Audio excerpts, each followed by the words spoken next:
E com a gente, para começar a semana aqui no estúdio da Rádio Hora, o vereador de Campo Grande pelo PSDB, Dr. Vitor Rocha, médico mastologista, foi secretário adjunto de saúde, período em que implantou projetos como Equipe Móvel e Consulta Única, inaugurou as UPAs das Moreninhas, Leblon e Santa Mônica, destinou emendas parlamentares para mais de 20 instituições beneficentes, presidente da Comissão Permanente de Saúde da Câmara Municipal e líder da bancada do PSDB da Câmara, entre inúmeros outros projetos, como a Casa Rosa, a Casa Azul, e veio aqui para bater um papo com a gente, falar um pouco sobre o primeiro semestre na Câmara e também sobre seus projetos. Bom dia, vereador, bem-vindo ao Jornal da Hora. Bom dia, Jackson, bom dia a todos os ouvintes do Rádio Hora, né? Gislaine, Carlos Araújo, Leão, Malu, Reuel, cumprimentar a todos aí, é um prazer estar aqui, iniciando a semana aqui com vocês, né? Doutor, o primeiro semestre foi movimentado lá na Câmara Municipal, muitas mudanças, principalmente para o lado ideológico. Qual a avaliação que o senhor faz do trabalho da Câmara, mas também do trabalho realizado pelo senhor nesse período? Jackson, a Câmara, realmente existe uma pluralidade muito grande. Então, ou seja, todos os segmentos da sociedade estão ali representados. E em alguns momentos tem até discussões acalorosas, principalmente discussões de cenário nacional, direita, esquerda, centro. A gente focado, nós temos um grande foco, né? Que o foco é tentar buscar, ver quais são os problemas e buscar soluções na área da saúde. Então esse é o grande foco do nosso mandato. O primeiro semestre não foi diferente. A gente atuou aí fazendo as fiscalizações no Executivo Municipal. A gente vê, conversando com os servidores, com os usuários do Sistema Único de Saúde, com o Conselho Municipal de Saúde, que a gente tem uma grande parceria. O nosso foco principal é o trabalho voltado para entregar resultado para a população. A Casa Rosa é um exemplo para o país na área de saúde da mulher. Então hoje, para a gente ter uma ideia, nos últimos 2 congressos brasileiros de mastologia, nós fomos convidados para ser palestrantes, para mostrar para o resto do país como é que se replica uma boa prática.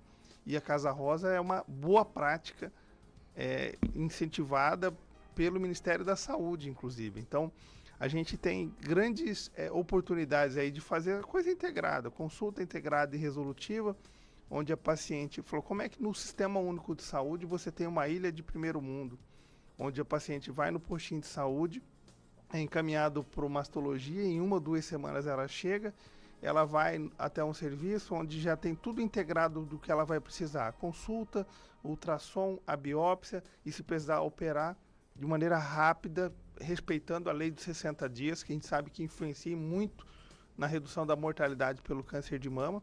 E agora a gente tem um grande desafio aí também na saúde do homem. A gente vai entrar, principalmente agora no segundo semestre, de uma maneira intensa na saúde, na prevenção e diagnóstico precoce do câncer de próstata. Então a gente fica muito insatisfeito quando a gente vê, por exemplo, uma dificuldade de acesso à biópsia em casos em que o homem, no caso, já tem aí um PSA elevado, uma próstata elevada, em relação ao risco de ser realmente um câncer. Então a gente quer, como meta inicial aí no segundo semestre, zerar essa fila de biópsia de próstata no SUS. Assim como a gente fez na biópsia de mama, que a gente zerou e fizemos aí 208 diagnósticos de câncer de mama. Em 3 anos e meio de projeto da Casa Rosa, fizemos mais de 10 mil atendimentos. Hoje a gente atende além do Sistema Único de Saúde. Todo sábado a gente tem um mutirão, seja na Casa Rosa, seja naquele mutirão da Prefeitura, Todos em Ação. Inclusive na última ação do Todos em Ação, nós fizemos um diagnóstico de câncer de mama numa paciente que nunca nem tinha ido para o posto, e ela teve ali a oportunidade de consultar, já fazer os seus exames e entregar para ela essa biópsia e iniciar o seu tratamento em tempo hábil. É isso que a gente acredita na saúde que seja para todos e de uma maneira como é no sistema privado. Vereador, bom dia. o senhor como médico, né, também defensor aí da saúde, principalmente dessa saúde pública, com esses projetos estratégicos, mas como o senhor avalia as campanhas de conscientização para a população, né? Principalmente agora o senhor falou da Casa Azul, para os homens que não se cuidam, a gente sabe muito bem disso, quando vão se cuidar já é tarde demais, mais muitas vezes, mas também não. Então essas campanhas, elas influenciam muito também nessa divulgação de doenças que muitas vezes nem são conhecidas. Exatamente, Islaine. A gente precisa primeiro oportunizar, informar a população. A gente, na Sociedade Brasileira de Mastologia, a gente segue uma diretriz que a primeira coisa que a gente faz é educação popular. Então, isso que a gente está fazendo aqui hoje, conversando com os nossos ouvintes na sua residência, é orientar a população, olha, se sentir um nódulo, se sentir um caroço na mama, se tiver alguma alteração para urinar, se tiver alguma dificuldade, o jato que ia a meio metro, 1 metro, já está vindo aqui no pé, quer dizer, são todos sintomas que chamam a atenção para um eventual neoplasia, um eventual câncer. Então a gente precisa estar disponibilizando para a população de maneira ágil todo o arsenal para o diagnóstico.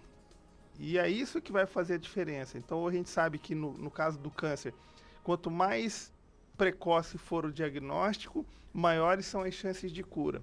Só que isso a gente não pode esperar. Eu não posso chegar e admitir, enquanto médico, na parte da mastologia, por exemplo, que eu sou mastologista, eu ficava inconformado com a paciente esperar 1 ano para chegar no postinho de saúde, para chegar até no mastologista, aí você pedia um ultrassom, esperava mais 1 ano, e você pedia uma biópsia, ela ficava 2 anos numa fila. Quer dizer, eu estava deixando a história natural do câncer evoluir. A gente sabe que diagnóstico é uma luta contra o tempo. E aí, quando a gente faz uma consulta integrada e resolutiva, através do projeto da Casa Rosa, a gente mostrou para a sociedade que é possível fazer um SUS de qualidade, um SUS que atenda às necessidades das pessoas. E isso a gente está ampliando agora na saúde do homem. E tem muita novidade pela frente aí. A gente também tem um projeto grande de auxiliar também na parte de oftalmologia. Por exemplo, tem muita gente perdendo a visão de causas evitáveis. Então, por exemplo, paciente diabético que precisa fazer um tratamento da retinopatia diabética, que precisa controlar ali com oftalmologista, pacientes que estão na fila aguardando por uma cirurgia de catarata, e aí geralmente são pessoas idosas que, se você esperar 1, 2, 3 anos numa fila de catarata, qual é o risco dessa pessoa tropeçar e cair, depois ter uma fratura de colo de fêmur, faleceu de fratura, de complicação da fratura do colo do fêmur. Mas, na verdade, se você for ver lá atrás, ela tinha uma baixa acuidade visual, com uma cirurgia de catarata de 5 minutos, 10 minutos, 15 minutos, na mão de médicos experientes, você resolveria aquele problema. Então, a gente se preocupa muito com a saúde da população. Hoje, quem tem a possibilidade de ter um plano de saúde é a minoria da população, a grande maioria precisa do Sistema Único de Saúde. A gente precisa fortalecer esse SUS através de projetos de lei, através de um diálogo importante com o Executivo, que é o Executivo que executa na ponta o que a população necessita. E se esse Executivo tem alguma dificuldade, a gente tem que auxiliar, mostrar qual é o caminho para a gente resolver essa situação. E a Casa Rosa é uma grande parceira do Executivo aqui em Campo Grande e no Mato Grosso do Sul.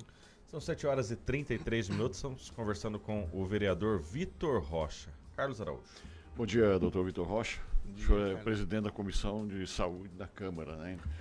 E quando o senhor diz aí sobre a demora de um exame, que essa demora pode até ocasionar o agravamento do problema da saúde, eu pergunto para o senhor, Campo Grande, como é que está esse resultado de exames, né?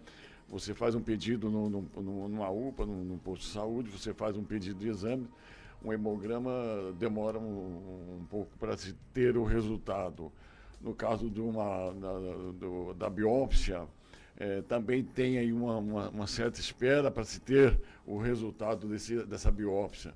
Como é que o presidente da Comissão de Saúde da Câmara Municipal, o doutor Vitor Rocha, vê Campo Grande ainda está dando uma patinada nessa demora com relação aos resultados de exames? O Carlos Araújo, essa é uma preocupação nacional, né? Nós tivemos uma pandemia aí, onde toda a saúde pública ficou voltada para o tratamento do Covid. E tudo que não era relacionado ao Covid ficou para depois. E essa conta chegou. Hoje nós temos grandes filas de espera, não só em Campo Grande, no Mato Grosso do Sul, no Brasil, de pacientes aguardando por consultas especializadas, exames, cirurgias. A gente tem cirurgias eletivas, principalmente. Então, hoje é uma preocupação nacional, tanto é que a gente vê o Ministério da Saúde elencando 6 grandes áreas aí para poder estimular e investir um pouco mais além da tabela SUS. Então, a gente tem no país hoje uma tabela SUS que é defasada, que não cobre os custos dos exames, das consultas especializadas de cirurgia. Uma consulta especializada, para a gente ter uma ideia, o SUS remunera com R$10. Quer dizer, você imaginar um especialista que vai fazer 6 anos de faculdade de medicina, depois mais 3 anos de ginecologia e obstetrícia, depois mais 2 anos de mastologia, estou dando um exemplo de uma especialidade, são 11 anos de estudo para na hora que você for atender a população, o Sistema Único de Saúde te remunerar com R$10 uma consulta, menos de 27,5%, quer dizer, vira R$7. Então é importante a gente discutir, fazer uma discussão ampla. Hoje a gente tem agora portarias que estimulam a oferta de cuidados integrados, exatamente o que a gente faz na Casa Rosa. Um cuidado integrado. Ele não quer que o médico chegue e só consulte, ele quer que consulte, faça a biópsia, faça o anátomo patológico e retorne para esse médico para poder definir a conduta. É benigno, é um caso grave de câncer, eu vou te encaminhar, se eu não estou no sistema, numa Unacom, por exemplo, que tenha uma habilitação para poder fazer tratamento oncológico, você encaminha mas já com a biópsia pronta. Então, e isso a gente precisa vencer ainda em Campo Grande. Campo Grande é responsável não só por Campo Grande, pela macro-região de Campo Grande. A gente sabe como que funciona o Sistema Único de Saúde. Então, por exemplo, um município pequeno de 20, 30 mil habitantes aqui do Mato Grosso do Sul, ele é obrigado a disponibilizar a atenção básica. A média e a alta complexidade é responsabilidade do Estado, que pactua mensalmente na CIB, que é a Comissão Intergestora Bipartite, com Campo Grande, Dourados, Três Lagoas e Corumbá. Então, são os polos. Então, Campo Grande hoje tem uma grande responsabilidade, quase metade do Estado, de fazer uma atenção da média e alta complexidade. Então, isso acaba sobrecarregando nossos hospitais. Então, hoje a gente vê um cenário das nossas UPAs e centros regionais de saúde superlotados, em virtude do quê? Da falta de vaga nos hospitais. Hoje, Campo Grande tem um déficit de mais de 1.000 vagas hospitalares. Então, a gente precisa avançar em relação à ampliação de vagas hospitalares, leitos hospitalares, seja comprando da rede privada, seja construindo um hospital próprio, seja, enfim, nós precisamos ampliar, nós precisamos fazer os mutirões da saúde, de consultas especializadas, exames e cirurgias. E isso o município não vai conseguir sozinho, precisa de apoio do governo federal, do governo do estado, para poder colocar recurso para que a população seja atendida. E também as cirurgias eletivas. Então, eu acho que a gente precisa, além de fortalecer a questão dos exames, fortalecer a atenção básica. Então, a atenção básica que é o médico da família, junto com a enfermeira, com a técnica de enfermagem, com os agentes comunitários de saúde no postinho, que é ali que é a porta de entrada. Se a gente for ler pela legislação, o responsável pela saúde da população é aquela equipe que cuida de 3 a 4 mil pessoas e ele é o grande ordenador do cuidado. Então, ele que vai definir se precisa ir para o mastologista, se precisa ir para o urologista, se precisa ir para fazer uma cirurgia oncológica. Então, é importante a gente fortalecer todos os pontos e o servidor, ele fica no centro disso, né? Ele é o protagonista. Muitas vezes, ele é cobrado pelas autoridades, mas antes de chegar lá, eu preciso saber, esse servidor está sendo atendido, ele está tendo condições de trabalho para poder desempenhar de maneira efetiva a sua função. Então, hoje, os servidores da saúde estão muito sobrecarregados. A gente vê muitos servidores aí, Carlos, com problemas de saúde mental, porque muitas vezes são desrespeitados em seu ambiente de trabalho. Então, em vez de chegar lá o agente público e olha de maneira colaborativa, o que está acontecendo alguma coisa, o senhor está tendo algum problema, chega lá e fala, você está atendendo menos, você deveria atender melhor. Aí você chega lá, ele está cuidando de uma enfermaria numa UPA, que tem 10, 20 pacientes que esperando a vaga no hospital há vários dias ali. Imagina os estresse daqueles pacientes e daquela família que está aguardando ali, muitas vezes um idoso, aguardando para uma vaga hospitalar. Então é um estresse muito grande, então a gente precisa respeitar os servidores, valorizá-los e também buscar alternativas aí para que a saúde aconteça. Bom, eu vou para o intervalo. Na volta, tem muitas perguntas aqui dos ouvintes, participação dos ouvintes, então logo após o intervalo. 7h39.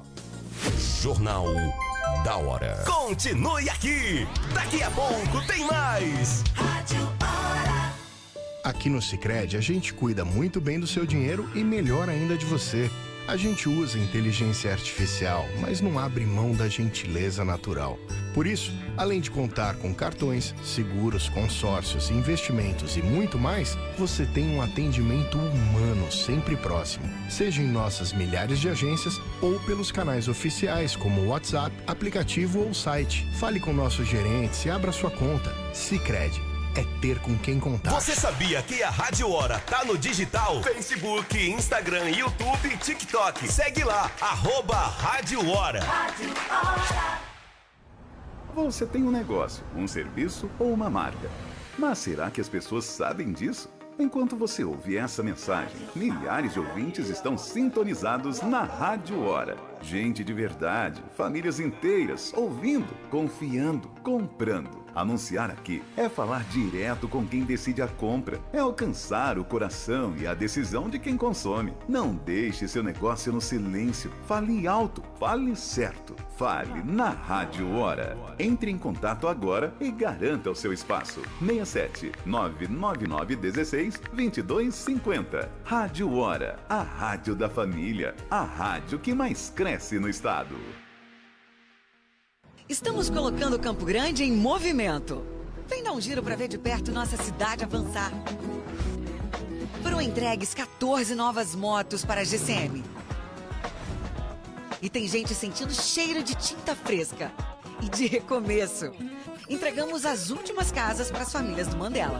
Essa chave aqui para mim, ela representa um recomeço. Campo Grande em movimento. É a prefeitura fazendo certo, fazendo o que precisa ser feito. H2 Hora informa. Beba água, a melhor bebida do mundo.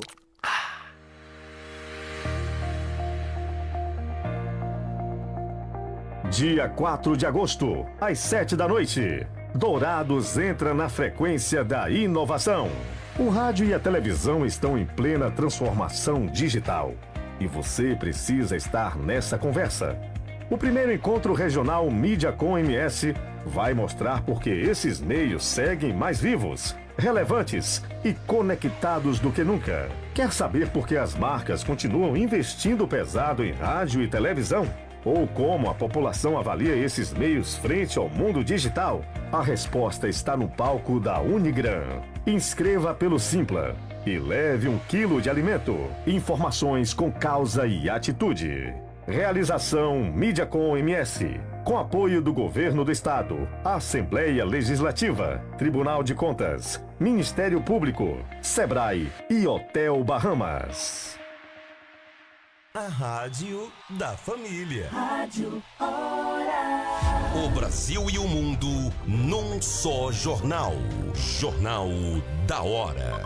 De volta com o Jornal da Hora, mandando um abraço para o Ivo Martins e também para o Marco Aurélio.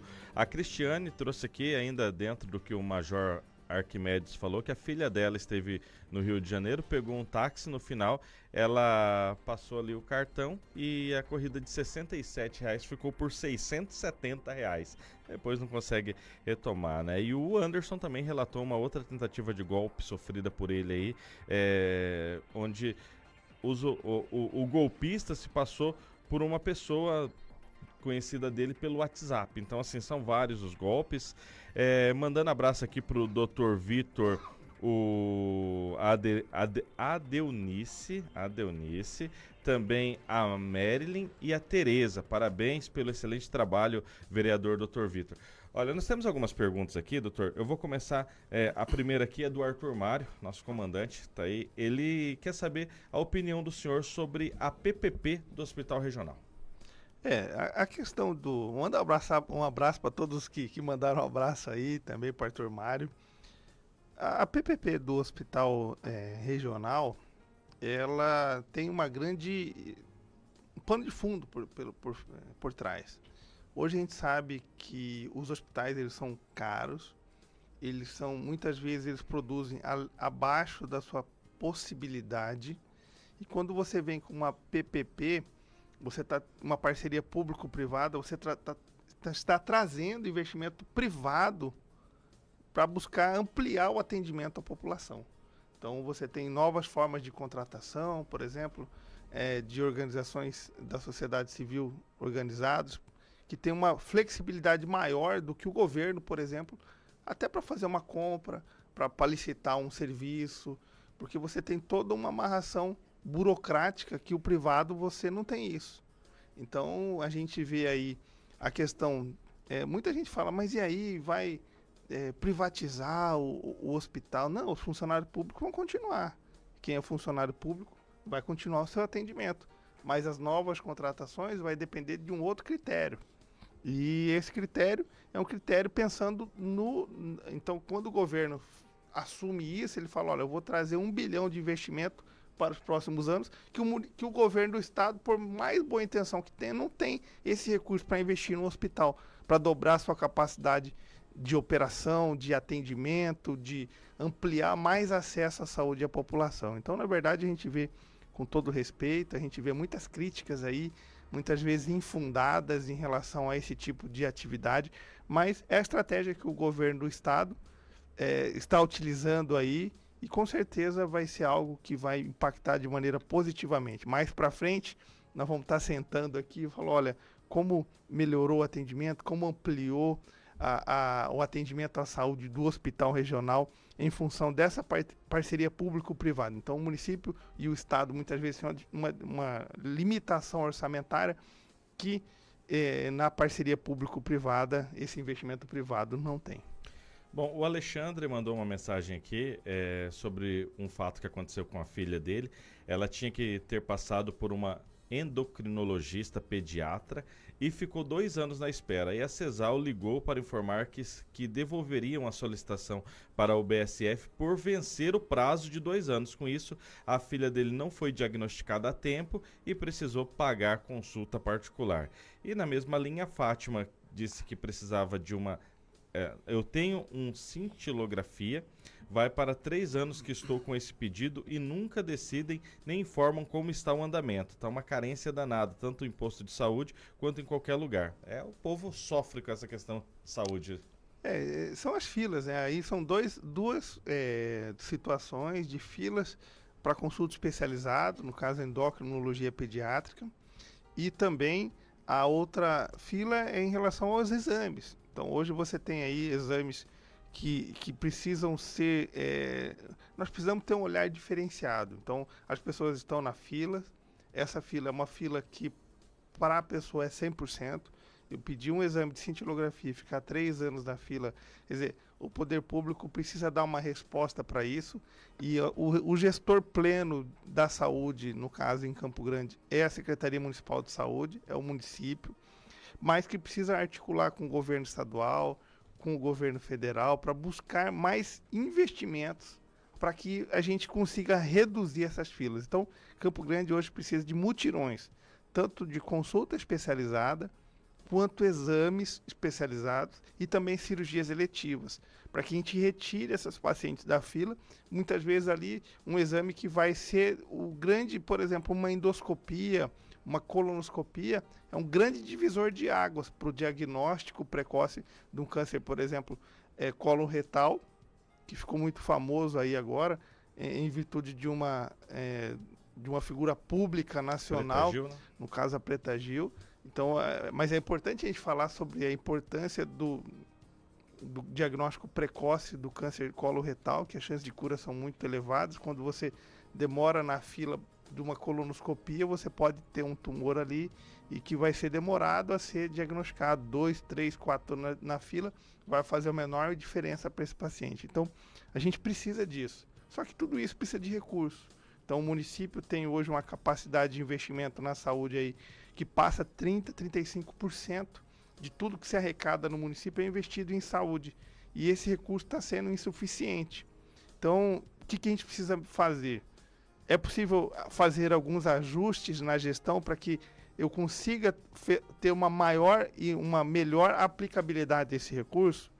Então, essa própria gestão municipal e nós, enquanto legislador, como presidente da Comissão de Saúde, lá na Câmara de Vereadores, sobre o comando do nosso presidente Pape, a nossa missão é exatamente essa, tentar construir de maneira colaborativa com o Executivo Municipal alternativas para que o que está sendo gasto, investido em saúde, que na verdade quando você coloca R$10 na atenção básica, você economiza R$100 na média e na alta complexidade. Na hora que eu faço um mutirão de colonoscopia, eu vou fazer um monte de diagnóstico precoce do câncer de colo retal, que isso vai sair mais barato do que eu deixar esse paciente na fila ali.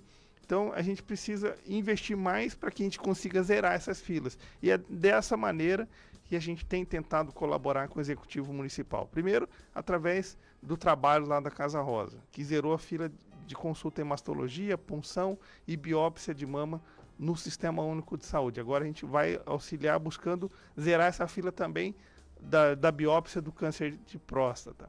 E a gente também tem várias alternativas para poder apoiar isso, com sugestões, através da participação do Conselho Municipal de Saúde, através da sociedade civil organizada, dos hospitais e dos servidores que estão ali na ponta no dia a dia. Então é dessa maneira que a gente quer trabalhar, de uma diretriz, uma coisa importante que a gente sempre fala, a importância do legislativo também na participação do orçamento.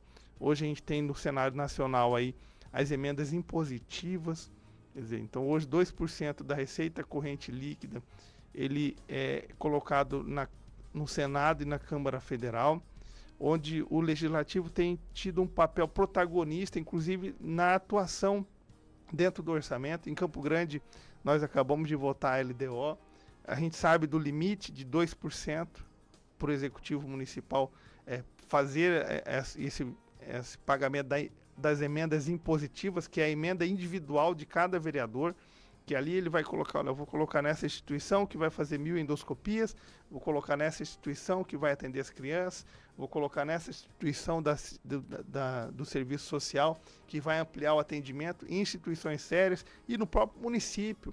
Então hoje a gente votou lá, uma das últimas sessões, exatamente 0,7% da receita corrente líquida para cada vereador. Isso aí vai dar mais ou menos em torno de 830 mil por vereador fazendo a emenda impositiva. É ali que você consegue participar do executivo. Então, por exemplo, quem é mais ligado à área da saúde, quem tiver uma ligação maior com a obras, ele vai colocar no orçamento 20 quebra-molas, ou 20 faixas de elevação, ou ele vai colocar, olha, eu vou colocar brinquedoteca em 50 escolas.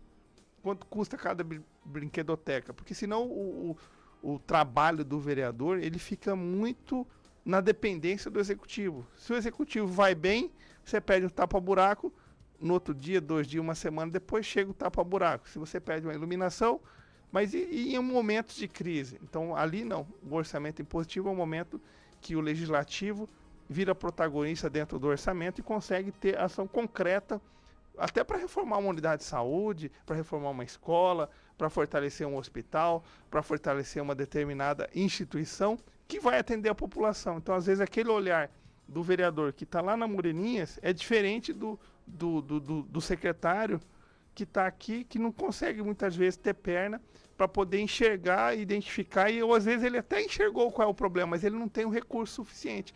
E se aquele vereador tiver dentro do orçamento, ele vai trabalhar de maneira conjunta com o executivo. Olha, nós temos que reformar a escola. Ok, vai custar 200 mil. Aí você pega o vereador que tem interesse naquela região e fala, ó, o vereador Vitor Rocha vai disponibilizar dentro da emenda impositiva dele aquele recurso. Então é algo que vai ser bom para a população, e os vereadores entenderam, sob o comando do presidente Pape, que a gente poderia chegar até 2%. Isso aí daria o triplo do que foi proposto, teria 2 milhões e pouco por vereador, e o presidente Pape falou, não, nós vamos manter 830 para que a gente consiga também dar uma possibilidade, uma viabilidade econômica do executivo disponibilizar esse recurso dentro do orçamento para as emendas impositivas. Então, eu queria agradecer mais uma vez a oportunidade de estar aqui, Jackson, Gislaine, Carlos Araújo, Leão, Reuel, Malu, a todos os ouvintes da Rádio Hora que nos acompanham. E também deixar um grande abraço para o nosso comandante, né?